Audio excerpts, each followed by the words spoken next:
Yo! What's up? Good morning mga pre! Alright, kamusta? Kamusta na kayo dyan? No? Kamusta na yung mga pakiramdam nyo, mga isipan, mga sensation, mga kung ano-anong pakiramdam, no? So, ito na ang ating last para sa ating Are You Anxious, no? Ito na yung ating pang-walo. Diba? Ang dami. Ang tagal bago tapos, Pero alam ko makakatulong to sa inyo. Kasi na kayo, hindi talaga ako makapag-dire-diretso. Gusto ko nga 3 days lang upload kaso wala. Talaga hindi kaya. Kasi itong mga video ko is minsan ginagawa ko na to. Gawa na siya, pero hindi ko pa na-edit. Yun ang medyo challenging. No? Kasi hindi basta-basta mag-edit, kapatid. No? Hindi siya basta pagka upload na agad. Gaya ng ginagawa ko rin dati, no? Kasi noon, nung mga vlog ko, walang putol talaga yun. Kung anong masabi ko doon, kung anong ginagawa ko, kasama yung walang putol talaga. Kasi, meron akong vlogger na sinusunod nun wag daw putulin, basta para totoo, no? So yun naman ginawa ko, kaso yun nga, tumisingit talaga yung gaya ng mga ibon. Minsan, sabi ko sa inyo yung nandun ako sa bukid, no? Minsan, may mga ibon, may mga aso. Kailangan nating i-cut yun, itanggalin natin yung sound na yun. So, pagdating sa edit, mahirap din, no? So, kung kayo nagbabalak mag-vlog, no? Aralin nyo rin mag-edit, no? Hindi rin basta-basta kasi mag-vlog ng ganito, no? Kasi kailangan mo muna siyang aralin, no? Kailangan mo muna siyang basa-basahin, no? Para yung utak mo is gumana siya once na nasa harap ka na ng camera, no? Kasi yung ibang sinasabi ko sa inyo is dala na lang din ng aking likot ng isip. Minsan, kung ano yung binubuka ng bibig ko, yun na yun, kapatid. O, pagpasensya nyo na kung may masabi man ako mga hindi appropriate na. Ang tawag doon? Appropriate. Yun. Pero yun, ito na yung ating last, no? Ang title natin is Ligtas Ka, no? Yan. So yun, intro.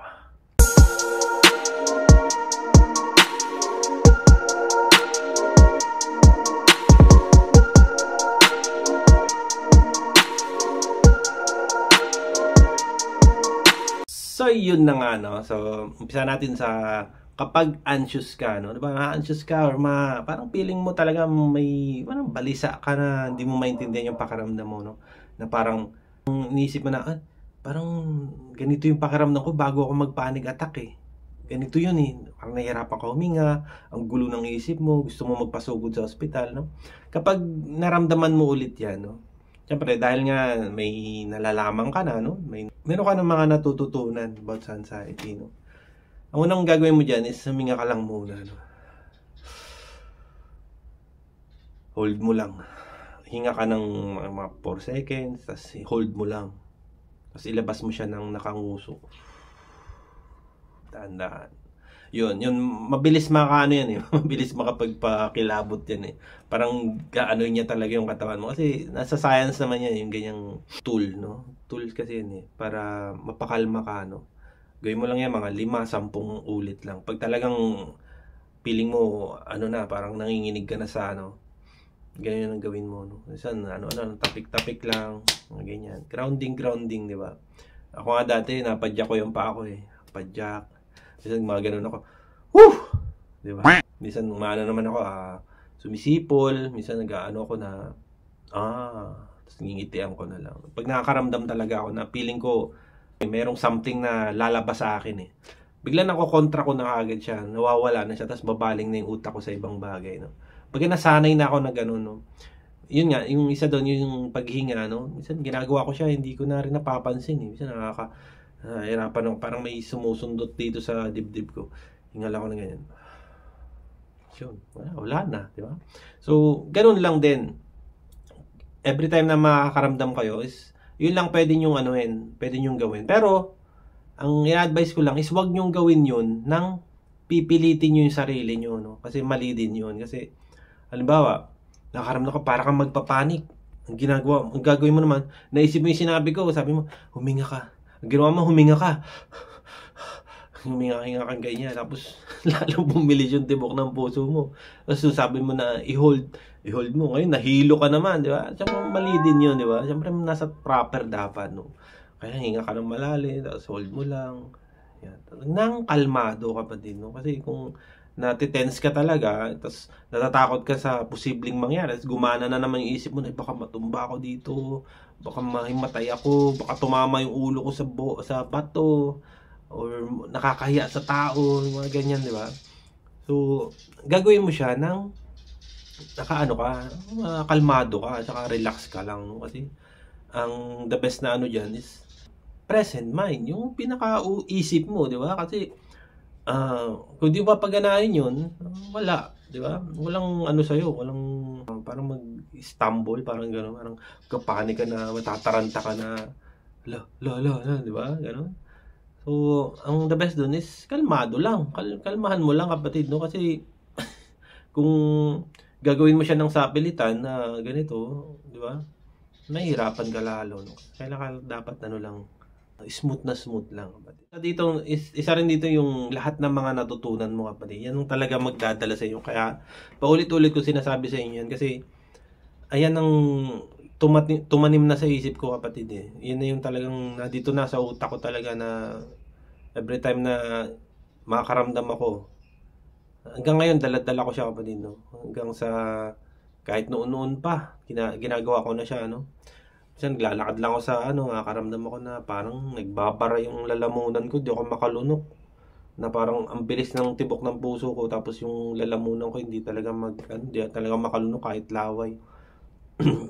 Ganun, parang iba talaga eh. Tapos bigla na lang tataas yung ko, tapos kakabahan na ako kasi naisip ko baka hindi ako makahinga kasi nagbabara nga dito, no? May ilong pa naman, di ba? Tapos parang siya, iba talaga pakaramdam, no? Na may takot na. So yun.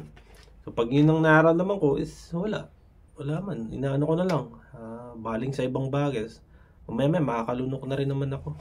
Yun is lang, parang adrenaline lang na parang natatakot yung katawan mo, kasi nga nagsisignal. Ang problema lang is sinusundan natin yun, yung takot na yun, yung pakiramdam na yun. Doon na tayo pumupunta sa pakiramdam na yun, na baka ganito, baka ganyan. Yun ang sinasabi ni Clairwix na second fear. So halos lahat ng to mga na vlog ko is affirmation ng kapatid. Parang paalala lagi sa tuwing makakaramdam kayo, no? Or kung ano man, kung may mga kasi ang anxiety, may mga level din yan eh. Meron mga lakas, mga severe, meron mga basta pababa na, tapos yung manageable, yan. Parang may vlog na rin yata ako, no? Yung mga level na nalimutan ko na eh. So, sobrang tagal na eh, no? Kasi yung mga time na yun is nasa state pa ako ng pagtuklas.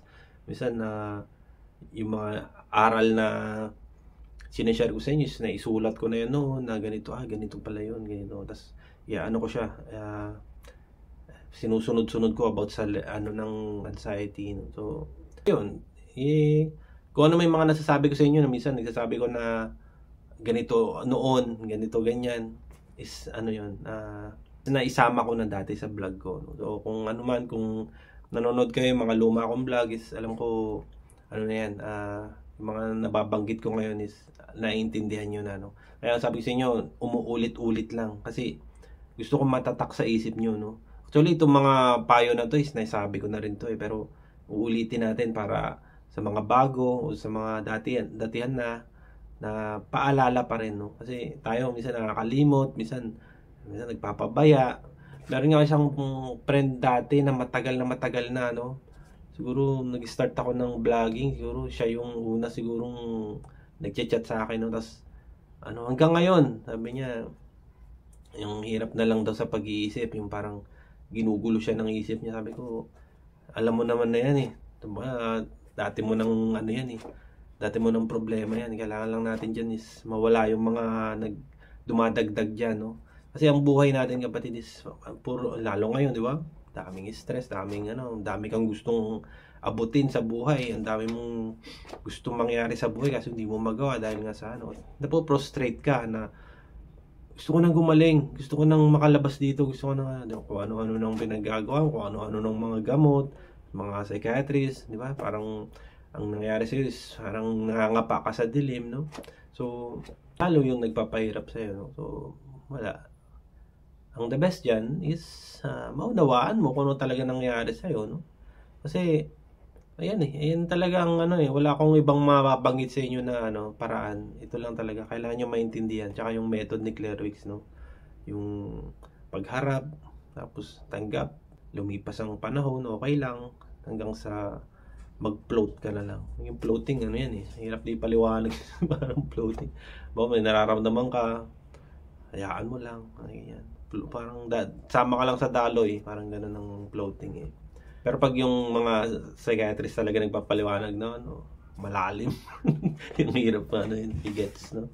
Hirap maintindihan. Pero ito yung paraan ko na paliwanag sa inyo. No? Sana ma-gets nyo. Sa pinaka mababa, pinaka simpleng paliwanag lang. No? Alam ko naman mag-gets nyo to, maintindihan nyo tong ganitong pagpapaliwanag ko sa inyo. No? So ito yung last.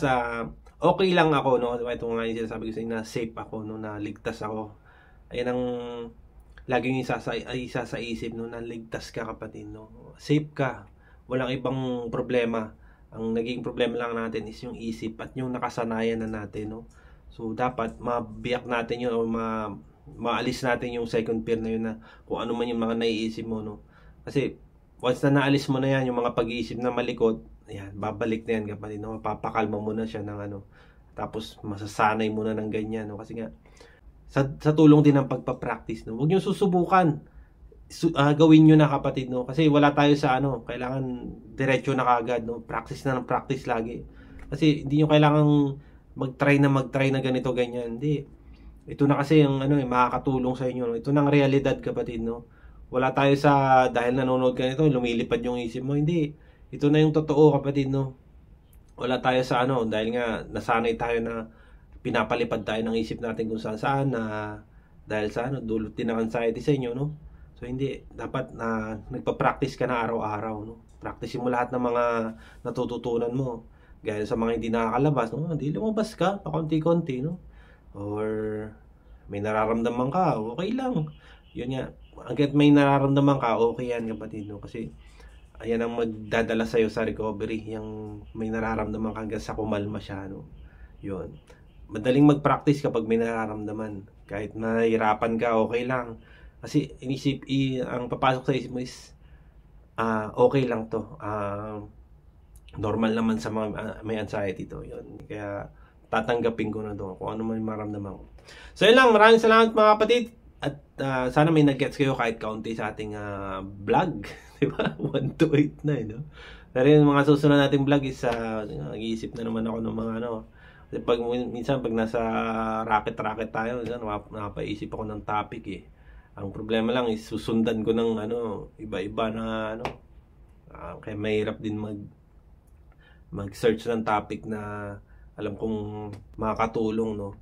Sa simpleng paraan lang, no? Pero huwag kayo mag-alala, no? Kasi sa dami nyo nang nalalaman, dami nyo na naintindihan, kung di man galing sa akin na pagpapaliwanag, no? Alam ko, nasa kamay nyo rin ng recovery kapatid, no? Hindi man sa akin, no? Ito is tulong lang naman, no? Para maging malakas yung loob nyo, no? Na minsan si Jay Montero naging ganito din kagaya ko dati. Kaya nakaya niya di kaya ko rin, no? Yun magpapano sa inyo yan. Kaya dapat patuloy kayo sa buhay. Gawin niyo yung mga dapat, no? Gawin ng dapat na yung mga natutunan niyo. Idalhin niyo kapatid, no? Isiksik niyo sa bulsa niyo palagi, no? Dalhin niyo palagi kung saan man kayo makarating sa kung may maramdaman kayo, okay lang. Ito yung sabi ni Jay Montero, wala man akong gagawin, yung mga ganyan-ganyan, di ba? Yun is, hindi ko turo yun kapatid, no? Yun is natutunan ko lang din kay Clarice na binabahagi ko sa inyo. So yun, maraming salamat. Adios.